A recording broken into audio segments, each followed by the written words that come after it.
The lightsaber, the iconic weapon of the Jedi and the Sith. Its blade was so immensely hot, it could cut through most materials with ease. As we discussed in a video I made quite a long time ago, lightsaber blades burned with the heat of a star, or around 25,000 degrees Celsius. However, despite this, there were many materials that were completely, or at least partially resistant to the blade of a lightsaber. In today's video, we will discuss every single material that was lightsaber resistant. Drawing from both Legends and Canon, we'll roughly be going from the least effective to the most effective material. So make sure to watch to the end to find out the best defense against a Jedi or Sith Lord. First off, we have Armorweave, the most flexible of all the materials discussed in this video. This cloth-like material dissipates energy across its surface, allowing it a degree of protection against blaster bolts and even lightsabers. Although it wasn't particularly effective, Count Dooku and Vader both used it in their capes, while Mandalorians often made their armor out of this material. Although Armorweave was rather limited in protecting against lightsaber strikes, its flexibility made it very useful. As was the case with Vader, the Armorweave cloak simply added an additional layer of defense while also giving the Dark Lord his signature dapper appearance. Another cloth-like lightsaber-resistant material was Norris root. Norris root was a rare and beautiful plant, native to the planet of Omar. During the days of the Jedi Civil War, a highly sophisticated method of crushing up the root into red dye existed. This dye could then be applied to clothing, creating energy-resistant robes that could resist lightsaber blades and blaster bolts. Obelisks were another biological lightsaber-resistant material. All obelisks were essentially parasites that fed off the dark side of the Force. Once attached to the host, they would grow and multiply until eventually the host had been completely consumed. However, Frieden had discovered how to prevent the parasites from covering one's face, hands, and feet, creating a biological suit of lightsaber-resistant armor. However, although highly lightsaber-resistant, it did have some drawbacks. Unsurprisingly, a suit of armor made of darkside parasites was very painful, meaning it could only be used by the greatest of all Darksiders, such as Darth Bane. However, its use was even limited for the Sith, as these creatures were not lightning resistant. In fact, Darth Bane was eventually forced to remove his obelisk armor as he ended up killing much of it accidentally with his own Force lightning. Another whole category of lightsaber-resistant materials is those used by the Yuuzhan Vong. These genetically engineered biological monstrosities were designed for a whole range of different tasks, from defense to offense. The most notable example of this was the Vondoon crab armor. Similar to the obelisk armor, it would engulf the user entirely. This armor was almost completely resistant to both blaster fire and lightsabers. However, this did have its weaknesses. Because it was biological armor, it could suffer from biological issues. For example, the armor was allergic to some kinds of pollen.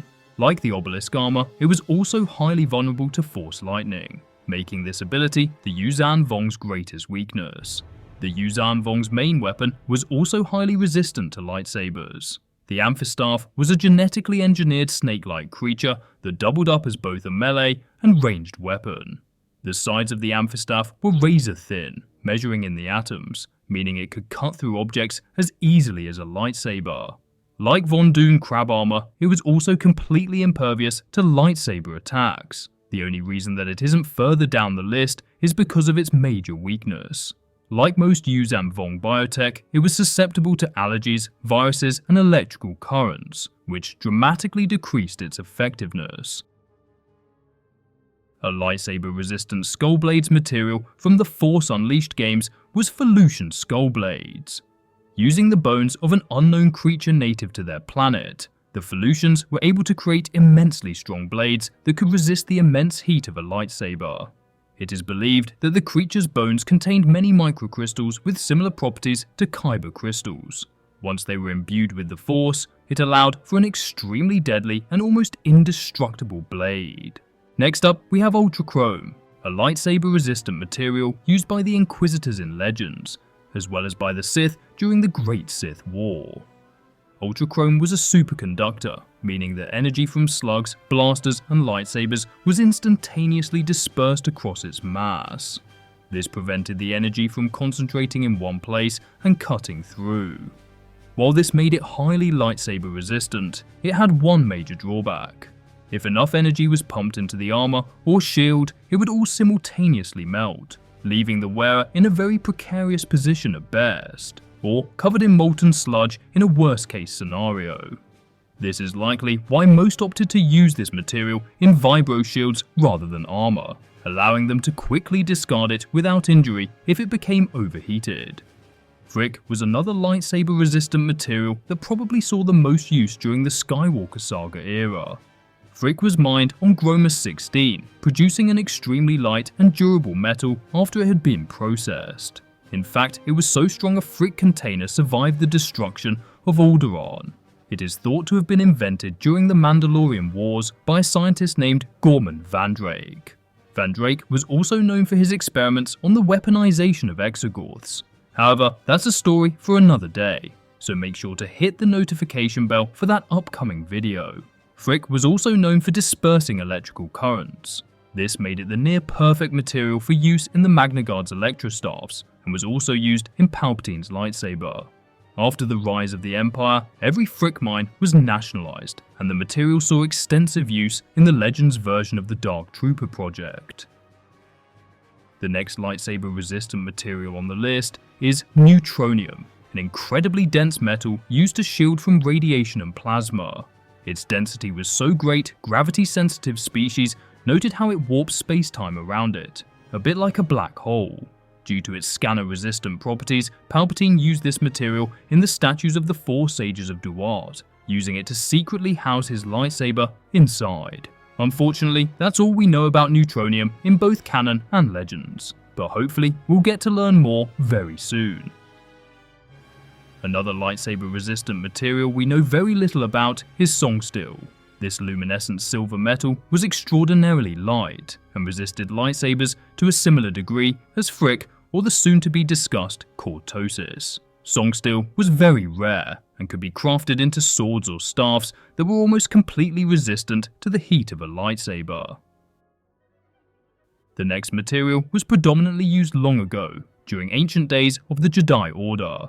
In fact, it was so long ago the lightsaber hadn't even been invented. Force-imbued metal blades were created through a complex ritual that channeled the Force into the blade, realigning the blade's molecular structure into an unbreakable lattice. Similar to the lightsabers that came many thousands of years after, the crystal was placed inside the hilt. This allowed the wielder to bond with the Force-imbued blade. How resistant it was to lightsabers greatly depended on the Force powers of the user. Users of the dark side were able to create powerful blades that acted very similar to lightsabers, cutting through most objects and even deflecting blaster bolts. Force-imbued swords were used for thousands of years, even after the invention of the lightsaber. However, by the time of Darth Revan, almost all Force users had ditched them in favor of lightsabers. As well as swords, Force-imbued metal was used by the Zyson Shah to create disc blades. This fearsome Force sect would use the Force to guide these disc blades into their victim at great speed and with terrifying accuracy, with not even a lightsaber able to properly defend against it.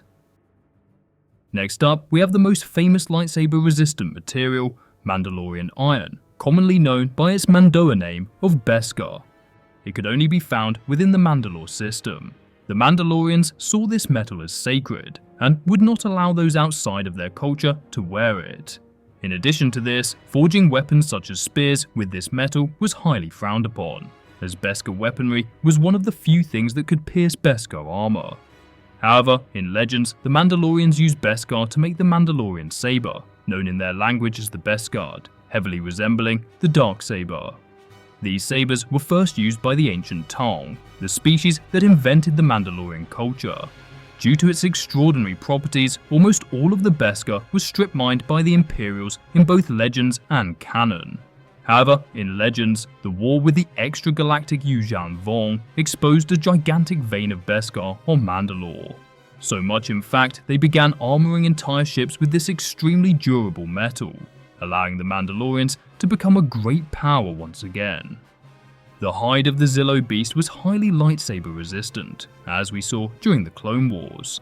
This armor was pretty much impervious to all forms of energy-based attacks, including blaster fire, explosions, and of course, lightsabers. Unfortunately, not much is known about the Zillo beast or its lightsaber-resistant hide outside of the Clone Wars TV show, although it is known that Palpatine ordered for the creature to be cloned and for its armor to be studied, so possibly we'll see more of the Zillo beast in the future. The next lightsaber-resistant material is Cortosis, a very rare and brittle metal that works slightly differently from other metals on this list. Instead of being lightsaber-resistant due to high tolerance for heat or because it's very strong, Cortosis was lightsaber-resistant because it would short out the saber for several minutes due to its superconducting properties. This metal could be used to make pretty much any kind of weapon. We've seen Jedi use a Cortosis sword against Darth Vader, but we also know that Cad Bane used this metal to make bullets, although he stopped using it as it was way too expensive. And lastly, we have the most overpowered material in the whole of Star Wars, quantum-crystalline armor. This material was developed by Imperial scientists in the Maw installation for specific use within the Sun Crusher, arguably the most powerful superweapon in the whole of Star Wars. Quantum armor, as it was informally known, was created by producing a molecular lattice of densely packed together atoms that were then stacked on top of another phase-shifted layer. The result was a near indestructible and lightweight material.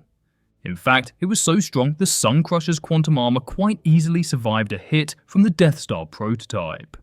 And as I've explored before, the Death Star super laser is basically a giant lightsaber blade. Although a lightsaber has never been tested against it, the fact that this material was designed to survive supernovas suggests that this is certainly the strongest lightsaber-resistant material. If you enjoyed this video, be sure to check out this video covering the time nuclear force-wielding dragons invaded Coruscant. Thanks for watching, and may the Force be with you.